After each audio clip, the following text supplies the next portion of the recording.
안녕하세요. 저는 홀로 중학생 아들을 키우고 있는 40대 여성 사연자입니다.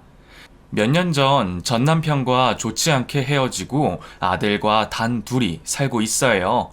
제가 오늘 들려드릴 이야기도 저의 결혼 생활과 그 끝에 관한 이야기입니다. 결혼으로 가족이 되면 평생 티격태격하며 살아도 같이 늙어 죽을 거라 생각했는데 이혼이라는 게 이렇게나 쉬운 일인가 싶더라고요. 제가 이혼을 고민할 때만 해도 저 혼자 아빠 없이 아이를 키우는 게 맞는지 참 고민이 많았었는데 지금은 잘한 선택이었다 싶네요. 생각해보면 그때 제가 이혼을 안 하고 전 남편에게 미련이 있었더라면 제가 지금 제 인생을 살 수나 있을까 싶습니다. 그래서 이혼은 절대 후회하지 않지만 10여 년 결혼 생활은 참 후회되는 것 투성이네요. 내가 너무 바보 같고 희생만 했던 게 아닌가 억울한 마음도 있고 말입니다. 그런데 그런 억울함과 괴로움도 견뎌내며 묵묵히 살아가다 보니까 뿌린 대로 거둔다는 옛말이 맞는 것도 같더라고요. 제 발에 걸려 넘어지고 제 꾀에 넘어간다 하더니 결국 자기 팔자는 자기가 만들어가는 게 아닌가 싶습니다. 저야 열심히 살아왔으니 나쁜 일을 걱정하지 않지만 저와 제 자식에게 상처 준 전 남편은 그 말을 두고두고 새겨야 할 듯 싶네요. 그럼 제가 겪은 그 일을 얘기해 보도록 할게요. 저는 10대 시절 아버지가 일찍 돌아가시고 그 후로 엄마와 저 이렇게 두 식구로 단출하게 살아왔습니다. 아버지가 돌아가신 후로 어머니는 혼자 자식을 키우시며 너무 고생을 많이 하셨죠. 아버지가 계실 적에도 그리 넉넉한 형편은 아니었지만 그래도 열심히 일하시던 부모님 덕분에 저는 큰 걱정 없이 잘 살아왔었어요. 저는 공부를 잘하거나 특별한 재주가 있던 것은 아니었지만 그냥 부모님 속썩이지 않고 건강한 착한 딸로 커갔습니다. 그러다 저희 가족의 든든한 기둥이었던 아버지가 갑작스럽게 돌아가시면서 저희 가정의 평화는 산산이 깨어져 버렸습니다. 누구나 그렇겠지만 저 역시도 아버지의 죽음을 받아들이기가 쉽지 않았습니다. 오늘 아침까지만 해도 웃는 얼굴로 저를 안아주셨던 아버지를 더는 볼 수 없다니, 더는 저에게 아버지란 존재가 없다는 것이 엄청난 상실감으로 다가왔습니다. 엄마와 저는 아버지의 죽음 앞에서 꽤 오랜 시간을 힘들어했지만 그래도 살아가기 위해 서서히 털고 일어서야 했습니다. 익숙해진다고 빈자리가 채워지는 건 아니었지만 남아있는 슬픔을 극복하려고 저희 모녀는 단 둘이 서로를 위해 많이 노력하며 애썼던 것 같아요. 저는 엄마가 외롭지 않도록 친구보다 엄마와 시간을 보내려고 애썼고 엄마 역시 전보다 더 힘든 일을 하시면서 하나뿐인 자식에게 조금 더 해주시려 노력하셨습니다. 서로가 서로를 얼마나 생각하고 사랑하는지 알기에 저희 두 가족은 힘든 시간들을 잘 버틸 수 있었던 것 같네요. 그렇게 20살이 되었고 저는 곧바로 사회생활을 시작하게 되었죠. 아버지가 돌아가신 뒤로 저는 일찍 돈을 벌고 싶다는 생각이 강했어요. 엄마 혼자 고생하시는 게 늘 마음에 걸렸고 제가 엄마에게 도움이 되어야겠다 생각했거든요. 그래서 돈을 벌기 시작하면서부터는 적금이나 저축을 제외한 거의 모든 월급은 전부 엄마에게 가져다 드리곤 했습니다. 엄마는 딸이 벌어온 돈을 어떻게 쓰겠냐며 제 결혼 자금으로 모아두시겠다고 했지만 사실 저는 어린 시절 결혼 생각이 별로 없었어요. 아버지 없이 힘들게 살아서 그런지 내가 완벽한 가정을 만들 수 있을까 하는 걱정도 많았고 결혼하면서 엄마와 떨어져야 한다는 것도 내키지 않았거든요. 그렇게 일만 하며 살아오다 보니 저는 벌써 30이 다 넘어갔습니다. 지금과 달리 그때는 30만 되어도 노처녀 소리를 들을 때였고 이미 제 주변 친구들은 모두 30 전에 결혼을 한 상태였어요. 주변에서 결혼을 안 하는 것이 아니라 못하는 거라며 비웃는 소리 듣는 건 짜증났지만 엄마와 단둘이 사는 것이 행복하고 만족스러웠기에 무시하면 그만이었습니다. 엄마는 계속 제가 좋은 남자를 만나 결혼하기를 원하시는 것 같았지만 저는 딱 마음에 드는 사람이 생기지 않는 한 혼자 지낼 생각이었죠. 그러다 그쯤 제가 이직을 하게 되고 같은 회사에서 그 사람을 만나게 되었습니다. 사실 처음에는 그 남자랑 제가 잘 될 생각은 해보지도 않았어요. 그 사람은 저보다 2살이나 어렸고 이제 막 옮긴 회사에서 연애를 하는 것도 다른 사람들 보기에도 좋은 모습은 아니었으니까요. 근데 정말 사람 일은 어떻게 될지 모르고 인연은 정해져 있다는 게 맞는지 제가 의도하지 않게 그 사람과 점점 가까워지는 일들이 많아졌습니다. 팀도 달랐던 저희는 어쩌다 보니 같이 해야 할 일들이 많았습니다. 서로 피드백을 나누며 대화할 일도 많았었고 단둘이 지방 출장을 떠나는 일도 생기게 되었어요. 직원들과 출장을 가는 게 유난스러운 일은 아니지만 지혁 씨와 함께 떠나는 출장은 왠지 달랐습니다. 어쩌면 제가 제 생각과 달리 그 사람을 이미 마음에 품고 있었는지도 모르겠네요. 그날따라 저는 잘 안 입던 좋은 옷도 꺼내 입고 안 뿌리던 향수까지 뿌렸어요. 그리고 회사차로 지혁 씨와 함께 지방 출장을 떠나게 되었습니다. 평소 동료로만 생각하던 사람과 단 둘이 멀리 떠나다 보니 왠지 평소와는 분위기가 많이 달랐던 것 같아요. 지혁 씨도 평소보다 말이 많았고 왠지 들떠 보였죠.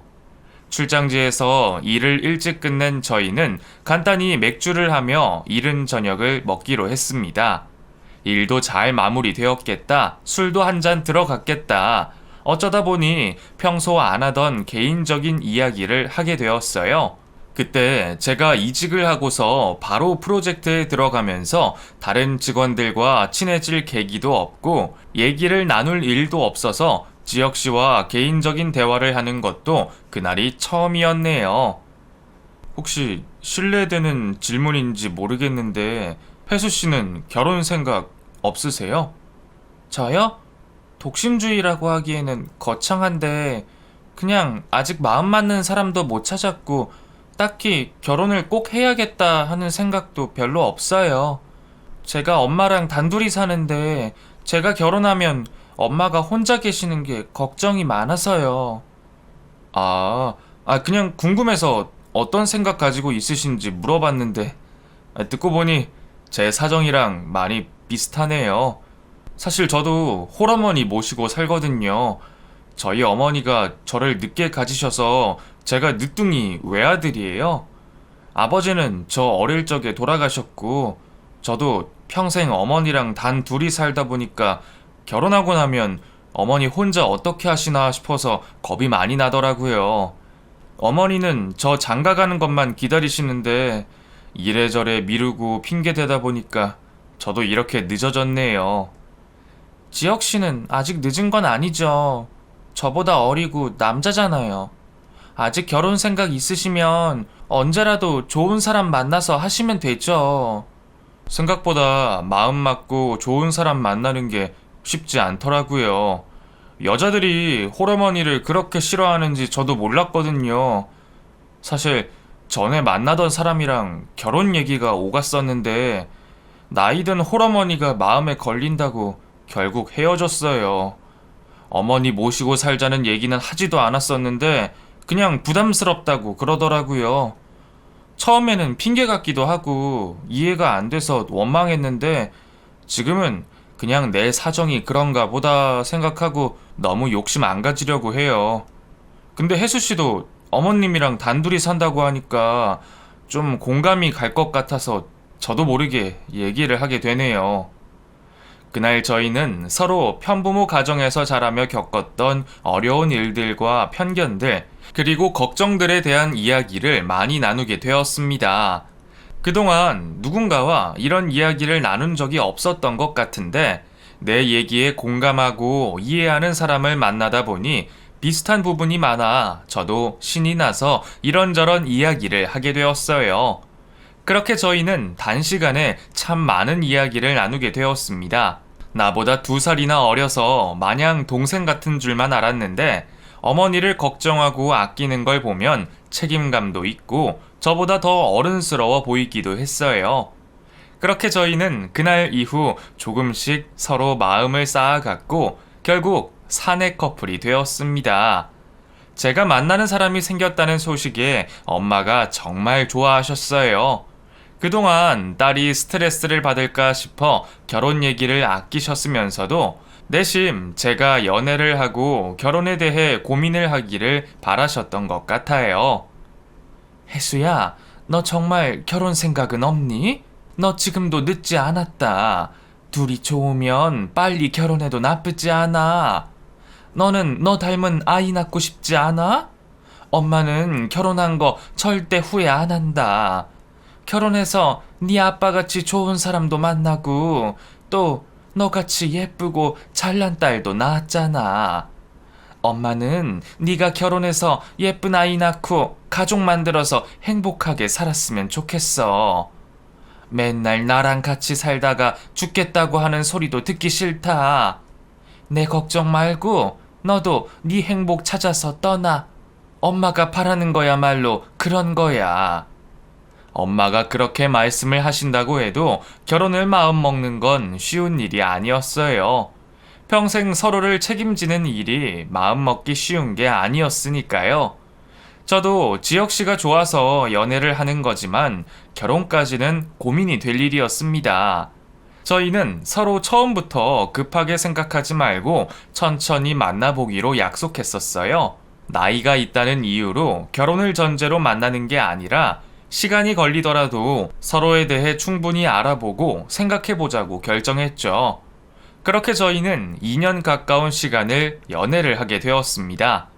사실 저도 2년이라는 시간이 짧은 시간은 아니라 생각했습니다. 엄마가 걱정하시는 것처럼 연애를 짧게 하고 일찍 결혼을 서두를 수도 있었겠지만 이미 한번 늦은 결혼 더 신중하게 생각하고 싶었죠. 2년이라는 시간을 만나면서 지혁 씨에게 그만한 신뢰와 확신을 느꼈다고 생각했어요. 좋은 사람이었고 저를 위한 배려심도 많았습니다. 연하여서 부담스러워했던 제 마음을 완전히 바꿔줄 정도로 책임감도 있고 사회성도 좋았어요. 그리고 무엇보다 가장 마음에 들었던 것은 서로 홀어머니를 모시며 이해하는 부분들이 많았고 연애 기간 내내 효자 같은 모습을 보여주며 결혼을 하면 우리 엄마까지 잘 모시겠다며 다짐하는 부분이었습니다. 아직 어머니들이 정정하셔서 직접 모시고 살 필요는 없었지만 남편은 나중에 큰 집을 사서 한 집에서 어머니들을 모시고 같이 살자며 자신의 꿈을 이야기해주곤 했어요. 그런 마음을 먹기가 쉽지 않을 텐데 먼저 그렇게 얘기해주고 행복해하는 지혁 씨의 모습을 보면서 저는 이 사람이라면 결혼한 후에도 변하지 않을 것 같다 생각했습니다. 그렇게 남편과 결혼을 결심한 저는 시어머니를 찾아뵙게 되었어요. 저희가 만난다는 건 시어머니도 알고 계셨지만 그래도 막상 인사를 하러 가니 무척이나 떨렸습니다. 사실 저는 연애할 때부터 마음에 걸리는 게 참 많았어요. 노처녀의 주제에 안 어울리게 연하 남친까지 만났으니 말입니다. 제가 홀어머니 밑에서 자랐다는 것도 늘 걸리는 일이었지만 그건 다행히 양쪽 사정이 같아서 다행이었네요. 하지만 다행히 시어머니는 저를 아주 반겨주셨고 저희가 예쁘게 살기를 바라셨습니다. 그렇게 양가 어머니들의 환영 아래 저희는 30이 넘어 결혼식을 올리게 되었습니다. 양가 집안 사정이 비슷하고 형편도 비슷한 탓에 저희는 서로 모아둔 돈으로 작은 구축 아파트를 구해 신혼집을 구하게 되었습니다. 엄마는 돈을 좀 더 주더라도 신축으로 가기를 바라셨고 엄마가 그동안 모아둔 돈을 내어주고 싶어 하셨지만 저는 엄마 돈을 한 푼도 받을 생각이 없었어요. 구축이어도 인테리어만 손보면 깨끗한데 뭐하러 부모님께 손을 벌리나 싶었거든요. 그 돈은 엄마 비상금으로 쓰시라 말씀드리고 저희는 조촐하게 신혼을 시작했습니다. 구축 아파트를 구하며 대출은 없었지만 그래도 저희는 열심히 살아야 할 목표가 있었어요. 남편의 얘기대로 나중에 큰 집을 얻어 어머님들과 함께 할 생각에 젊었을 때 한 푼이라도 더 벌어놔야 했죠. 그렇게 저희는 열심히 살면서 행복한 신혼을 보냈습니다. 결혼 생각은 제 생각보다 훨씬 좋았습니다. 늦게 한 결혼이라 그런지 한시도 떨어져 있고 싶지 않았고, 다행히 같은 회사 다니면서 출퇴근도 같이 하다 보니 아무리 바쁘게 살아도 얼굴 볼 여력은 늘 있었어요. 그래서 그게 참 좋았죠. 그렇게 알콩달콩 예쁘게 살던 저희는 결혼 1년 만에 임신 소식을 듣게 되었습니다. 제 나이에 임신이면 노산 초입이라 걱정이 많았는데 생각보다 소식이 빨리 찾아와줘서 너무 고맙기만 했어요. 엄마 아빠 걱정할까봐 일찍 찾아왔구나 싶어서 그래서 아이 태명을 효자라고 지을 정도였습니다. 저희 부부의 임신 소식에 양가 어머니들은 너무나 좋아하셨습니다. 아직 조금은 어색한 시어머니는 제게 고맙다며 몇 번이나 말씀하시며 임신을 축하해 주셨고, 제가 결혼하고 아이나 가정 꾸리기만 오매불망 바라시던 엄마는 기뻐서 눈물까지 흘리셨죠. 그걸 보니 내가 그동안 엄마 걱정을 한다고 하면서 불효를 했던 건 아닐까 싶은 생각까지 들었습니다. 다른 친구들은 아이들 유치원 보낼 나이에 저 혼자 늦은 나이에 임신을 하게 되어 여러모로 걱정이 많았습니다. 노산이면 유산 위험도 높다는 말에 가족들은 제가 일을 그만두기를 바라셨어요. 저는 가능할 때 조금의 돈이라도 더 벌 생각에 배부르기 전까지는 괜찮을 거라며 고집을 부렸었는데 결국 몸에 무리를 느끼며 일을 그만두게 되었습니다. 확실히 젊은 나이는 아니라 그런지 임신 초기부터 빈혈기도 심하고 회사 일 하기가 힘들더라고요. 그래서 저는 퇴사를 한 후로 태교를 하며 집에서 안정을 취하게 되었습니다. 이렇게 빨리 임신을 하고 퇴사까지 하게 될 줄 몰랐던 저는 몸은 편하면서도 마음은 왠지 불편하기도 했어요. 그리고 곧 태어날 아이를 내가 무사히 잘 키워낼 수 있을까 싶은 걱정도 많이 들었습니다. 마음이 싱숭생숭해서 그런지 왠지 혼자 있는 시간들이 쓸쓸해지더라고요. 그래서 저는 아직 서먹한 시어머니께도 찾아뵙고 엄마 퇴근 시간에 맞춰 친정을 방문하기도 했습니다. 자식들을 잘 키워주신 두 어머니들께 아이 양육에 대한 조언도 얻고 그동안 미처 몰랐던 어머니들의 고생담을 듣다 보면 남편 없이 홀로 자식을 키우신 두 분이 참 존경스럽기도 했습니다. 저는 그렇게 이제 곧 아이까지 태어나고 새 식구가 되기를 기다리며 홀로 엄마가 될 마음의 준비를 하고 있었습니다. 그러다 어느 날 친정엄마가 저 몰래 병원을 다니신다는 걸 알게 되었습니다. 엄마가 퇴근하기 전에 미리 친정에 가 있으려 했다가 친정집 안방에서 엄마의 처방전과 못 보던 약들을 보게 되었던 거죠. 동네 병원도 아니고 대학병원에서 타온 약을 보니 왠지 좋지 못한 생각이 들었습니다. 왠지 불안해진 저는 엄마가 오실 때까지 인터넷에 약에 대해 검색을 하게 되었고 엄마에게 병이 있다는 것을 알게 되었습니다. 엄마, 나 몰래 병원 다니고 있었어? 이거 암 관련된 약이라는데 이걸 엄마가 왜 먹어? 엄마, 설마 암이야? 그때까지도 저는 설마 하며 믿지 못하고 있었어요. 약이 한 군데만 쓰는 것도 아니고 제가 지식이 짧아서 오해하는 거라고 생각했습니다. 하지만 엄마는 암이냐 묻는 제 말에 아무런 대꾸를 하지 못하셨고 저는 그제서야 정말 우리 엄마가 암이라는 것을 받아들일 수밖에 없었죠. 그렇게 됐다. 아직 수술할 단계는 아니고 약 먹고 치료받으면서 상황 보자고 하셨어.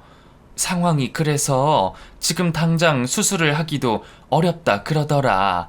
그게 무슨 말이야? 엄마 정말 암이야? 근데 왜 나한테 아무 말도 안 한 거야? 아니 어떻게 이런 걸 가족한테 숨길 수가 있어? 숨기려고 그런 게 아니라 너도 아이 임신하고서 많이 힘든데 내가 너한테 이런 걱정을 어떻게 끼치겠니? 너 출산하고 좀 지나면 천천히 말하려고 그랬어. 그리고 아직 걱정하고 그럴 단계도 아니야. 암이라는데 걱정하고 안 하고 할 단계가 따로 있어? 당장 수술부터 해야 하는 거 아니야? 약만 먹어서 되는 거 맞대? 아휴, 내 몸은 내가 제일 잘 알아. 엄마 지금도 멀쩡해 보이지 않니? 내가 알아서 한다는데 괜히 난리 피울 거 없어. 엄마가 부쩍 피곤하다고 하시고 왠지 야위어 보이시는 모습을 그냥 간과해서는 안 됐습니다. 저는 엄마가 그러시는 게 그저 나이가 드셨기 때문이라 생각했어요. 우리 엄마도 환갑이 되어 이전 같지 않구나 생각했죠. 하지만 암이라니 그건 정말 생각조차 해보지 못했습니다. 엄마는 자기가 아프면서도 임신 중인 딸을 걱정시킬까 싶어 말씀을 하지 않으셨습니다. 그걸 뒤늦게 알게 된 저는 너무 속이 상했어요. 그런 엄마를 혼자 두기 어려웠던 저는 남편에게 이야기를 꺼내게 되었습니다. 혹시 우리 엄마 집에 모시면 어떨까? 엄마는 아직 괜찮다 그러시지만 내가 불안해서. 어차피 나 아이도 낳고도 한동안 집에 있을 건데 엄마 식사라도 챙겨드리면 좋잖아. 암이 그냥 가벼운 병도 아닌데 언제 어떻게 안 좋아지실지도 모르고 웬만하면 내가 챙겨드리고 싶어서. 글쎄, 그 장모님 상황은 안타깝긴 한데 우리가 모신다고 해도 장모님이 좋아하실까? 장모님이 당신한테 말 안 한 것도 다 당신 걱정해서 때문이었잖아. 나는 출근하느라 도와주지도 못하는데 당신 아이 임신하고서 장모님까지 모시려면 힘들 거고 장모님도 사위랑 지내는 게 얼마나 불편하시겠어. 그래도 아무리 불편해도 혼자 아픈 것보다는 옆에 누가 있는 게 낫지 않겠어? 글쎄, 나도 장모님 성격을 모르는 것도 아니고 아마 분명 불편하다 하실 거야. 그리고 지금 당장은 괜찮으시다며.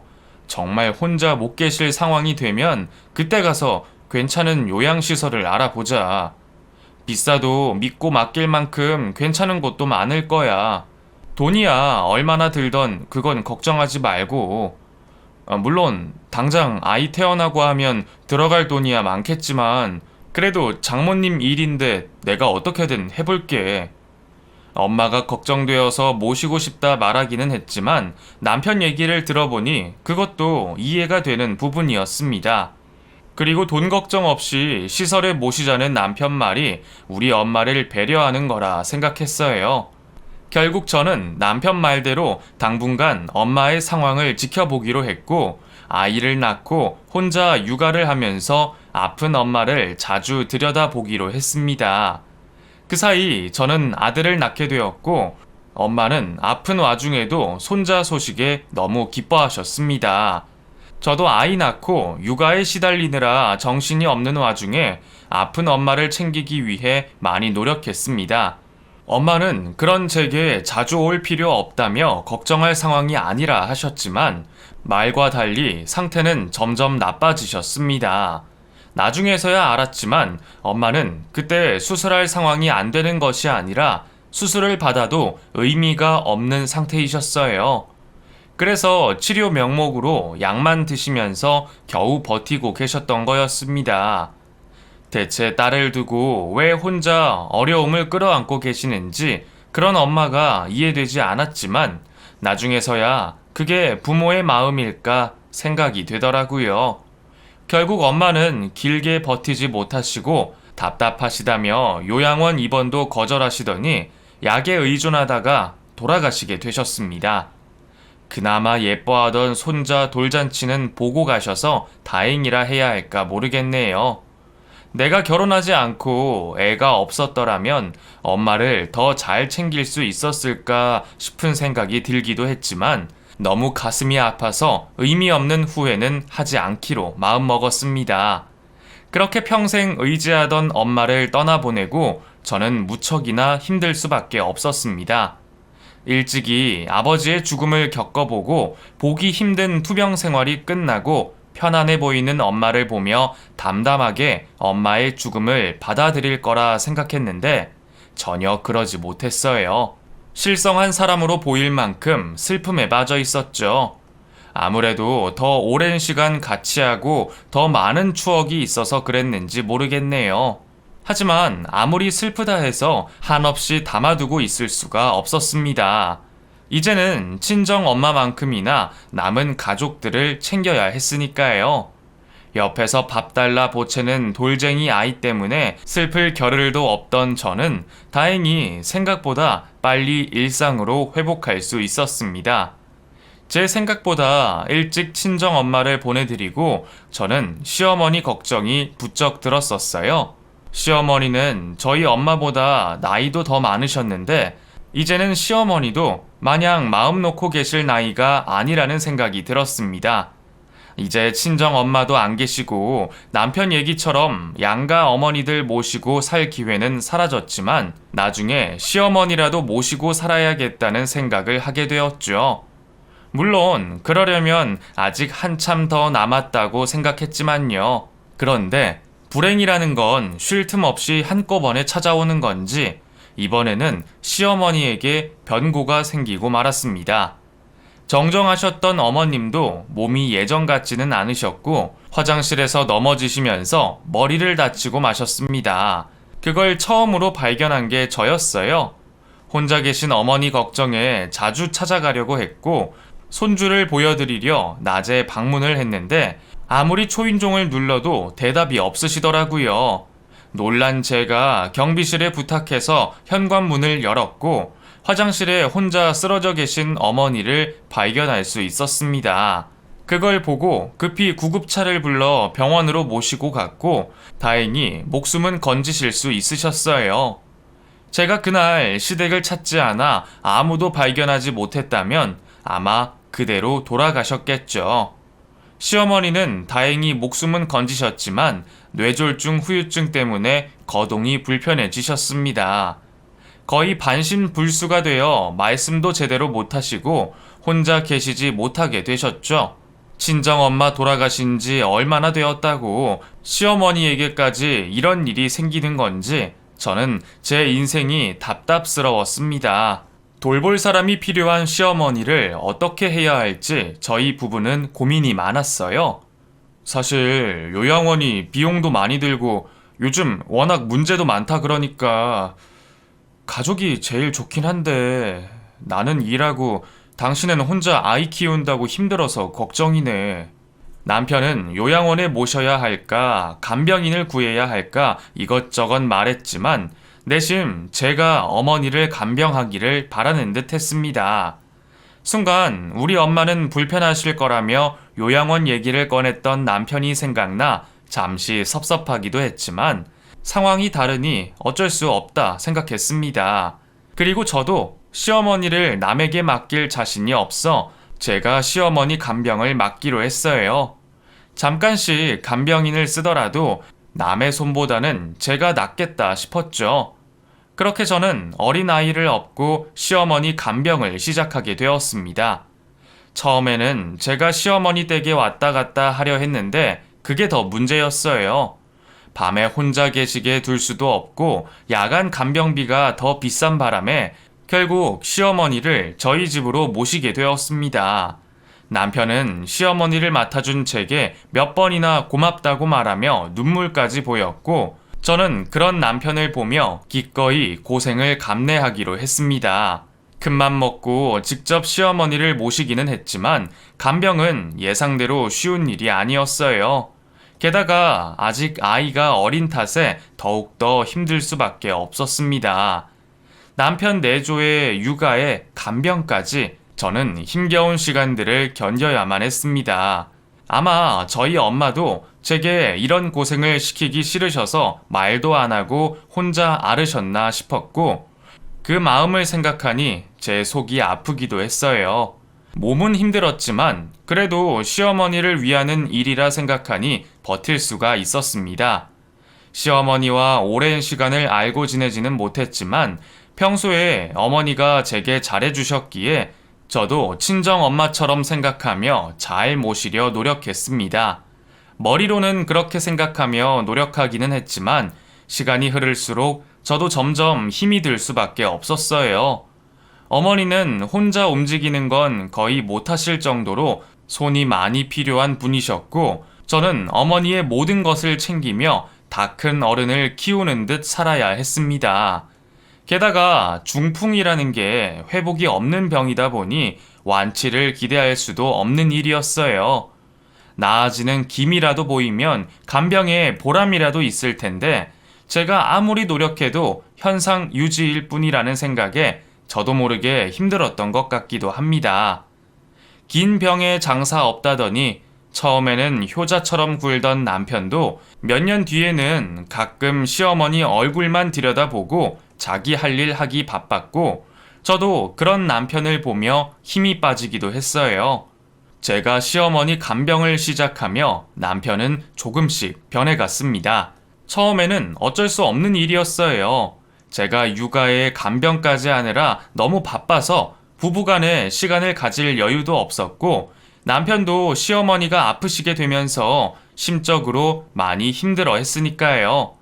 그래도 시간이 지나면 다 괜찮아지고 적응될 거라 생각했는데, 시간이 흐르면 흐를수록 저희 부부의 사이는 점점 더 멀어지는 것만 같았습니다.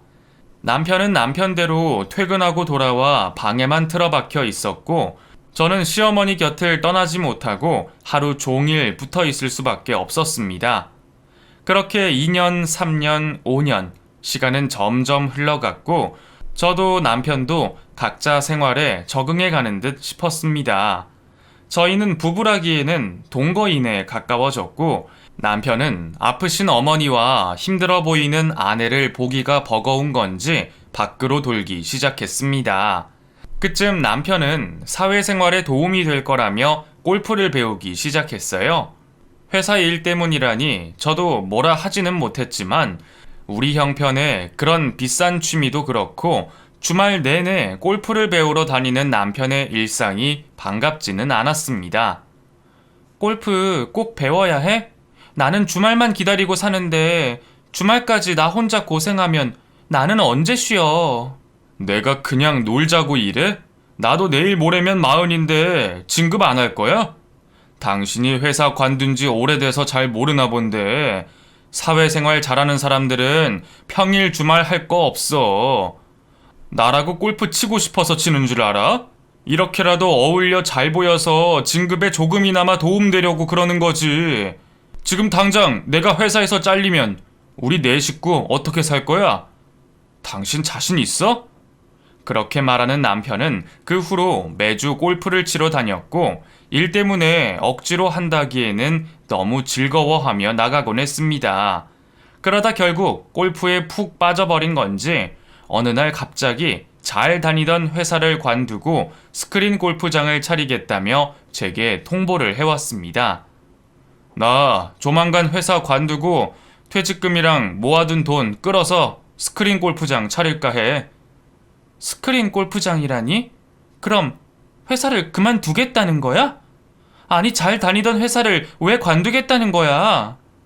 사실 내가 당신한테 말을 안 해서 그렇지, 나 회사 다니는 거 너무 힘들었어.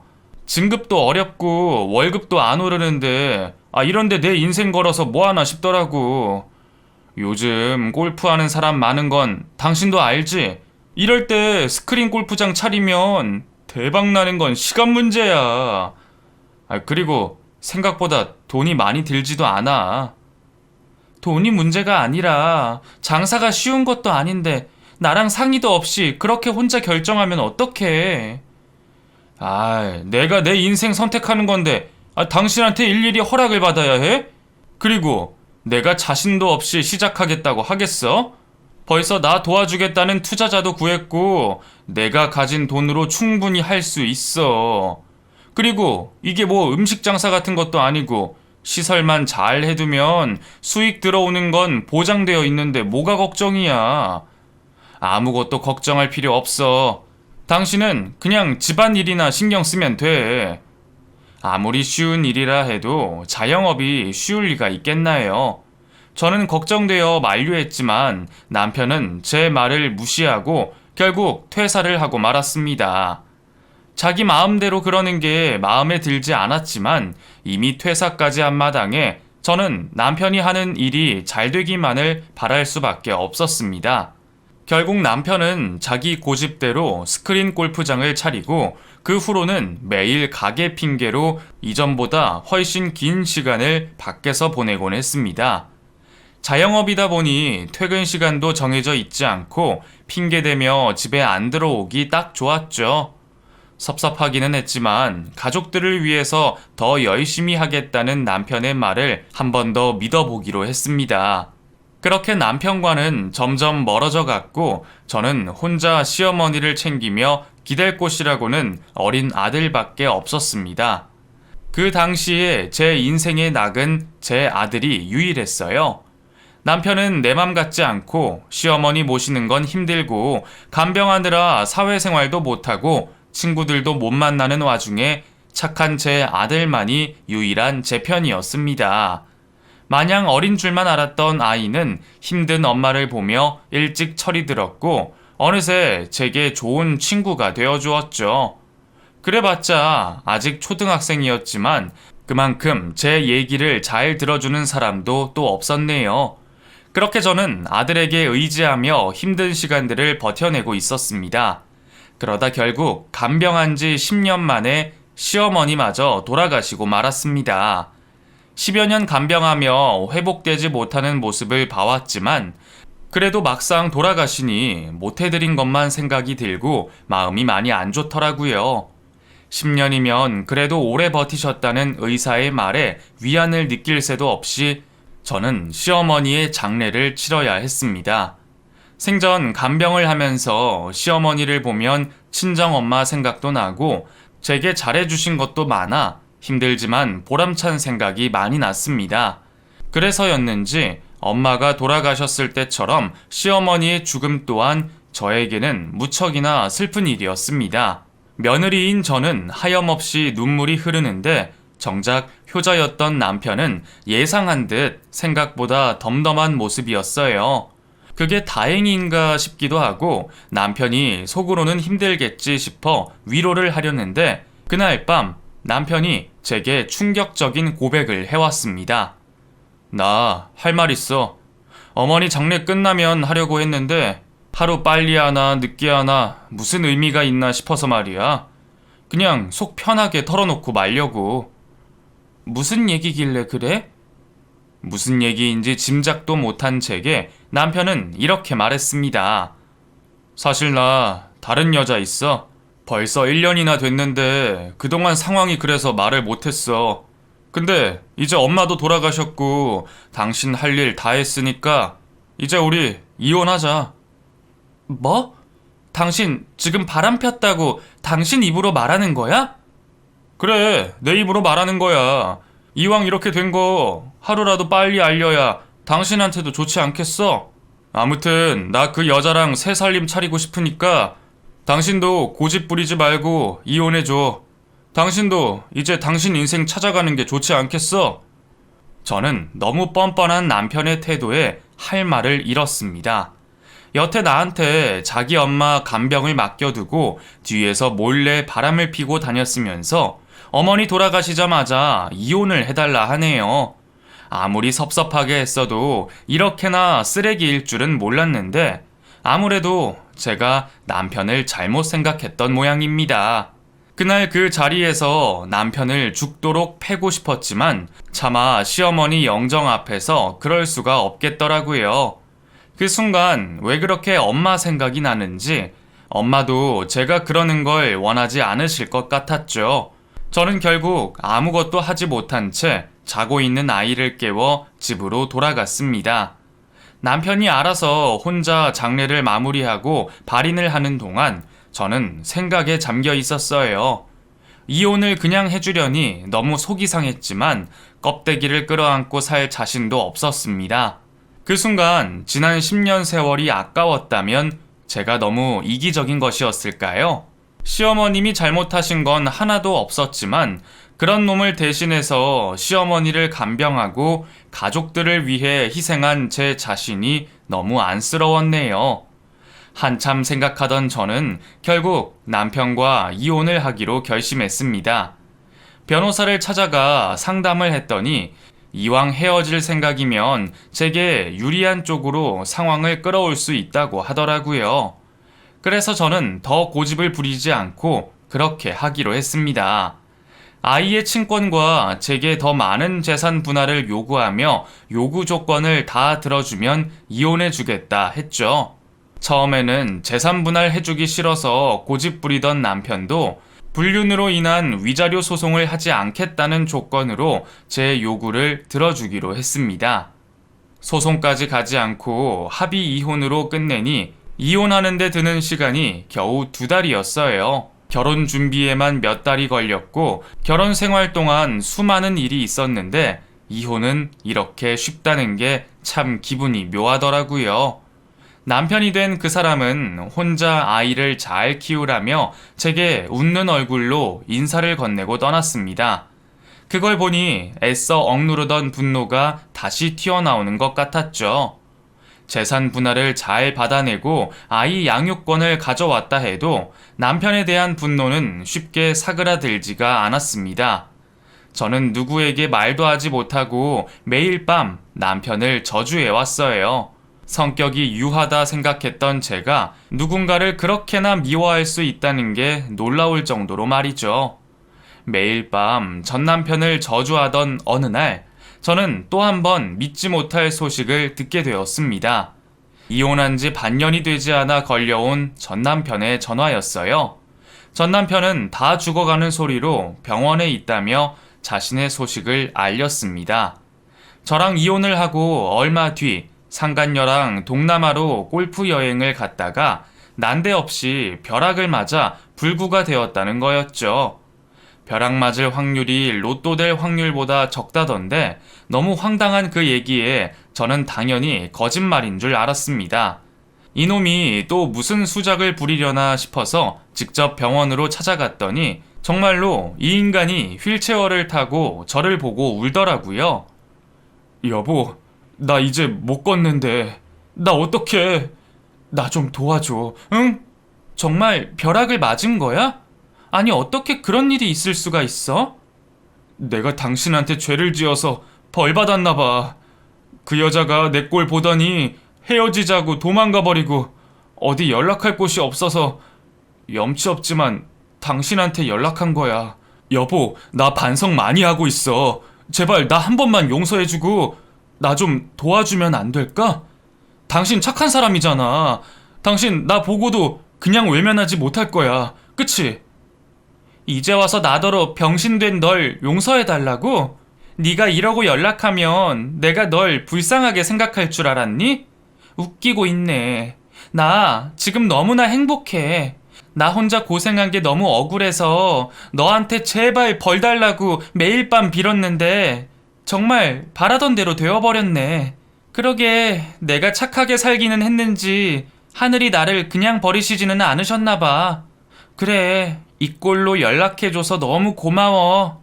근데 나는 네가 2달이 잃은 걸로 성에 안 차네? 앞으로 매일 밤 너라는 인간을 저주하면서 살 테니까 또 무슨 벌을 받을지 불안에 떨면서 살아봐. 저는 그놈에게 마지막으로 저주를 해주며 돌아섰습니다. 제 뒤통수에 애걸복걸하는 전남편의 외침이 들렸지만 이미 다 끝난 일이 되었네요. 그 후로 코로나까지 터지면서 전남편이 운영하던 스크린 골프장마저 문을 닫게 되고 저도 그 뒤로 영영 전남편의 소식을 듣지 못하게 되었습니다. 전남편 앞에서 말은 그렇게 했지만 이제는 그놈 생각은 하고 싶지도 않고 정말 매일 저주할 생각도 없네요. 그냥 자기가 하는 만큼 되돌려 받을 거라 생각하며 저는 더 열심히 살려고요. 지금은 중학생이 된 아들과 새로운 곳에서 적응을 하며 잘 지내고 있습니다. 앞으로 제 인생에 무슨 일이 더 있을지 모르지만 교훈을 마음에 새기며 늘 좋은 씨앗을 뿌리며 살려고 합니다. 그럼 여러분들도 제 얘기를 들으시고 많은 생각을 하시기를 바라며 여기서 이야기를 마치도록 하겠습니다. 감사합니다.